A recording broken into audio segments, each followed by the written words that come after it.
News 28 मराठीमध्ये आपले स्वागत आहे। आजच्या मोठ्या बातम्यांबद्दल बोलूया। भारतीय जनता पार्टी कार्यालयात विधानसभा निवडणूक विजयाचा जल्लोष।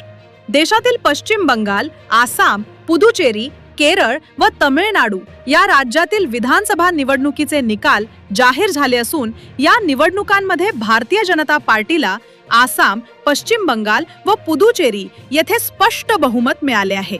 तसेच केरळ व तमिळनाडूमध्येही पक्षाला लक्षणीय यश प्राप्त झाले आहे। या यशाच्या पार्श्वभूमीवर जळगाव येथील भाजपा कार्यालय GM फाउंडेशन येथे दुपारी 1:30 विजयोत्सव मोठ्या उत्साहात साजरा करण्यात आला। या प्रसंगी जळगाव शहराचे आमदार सुरेश दामू भोये, राजू मामा, जिल्हा महानगर अध्यक्ष दीपक सूर्यवंशी, महापौर दीपमालाताई कारे, गटनेते प्रकाशभाई बालानी, प्रदेश सरचिटणीस भैरवीताई वाघ तसेच भाजपाचे जिल्हा पदाधिकारी, नगरसेवक व कार्यकर्ते मोठ्या संख्येने उपस्थित होते। कार्यक्रमात फटाक्यांची आतषबाजी, पेढे वाटप व घोषणाबाजी करून जल्लोष साजरा करण्यात आला।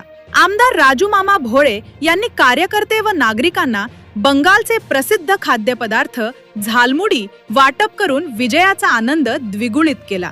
पंतप्रधान नरेंद्र मोदी यांनी देशभर प्रसिद्ध केलेल्या या बंगाली खाद्यपदार्थाचे विशेष वाटप करत कार्यकर्त्यांना भरवून अभिनंदन करण्यात आले। यावेळी पश्चिम बंगाल एक जाती है, पंजाब अभी बाकी है अशा घोषणांनी परिसर दुमदुमून गेला।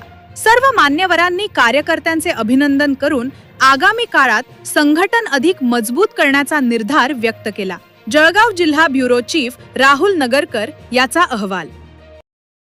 सत्य सनातन वैदिक हिंदू धर्म की जय, जय श्री राम, जय श्री राम। पवन पुत्र हनुमान जी महाराज के जय।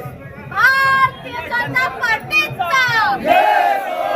भारत माता की जय, जय श्री राम, जय श्री राम, जय श्री राम, जय श्री राम। भारतीय जनता पार्टीचा जय हो। अरे देश का नेता कैसा हो, नरेंद्र मोदी जैसा हो। अरे देश का नेता कैसा हो, नरेंद्र मोदी जैसा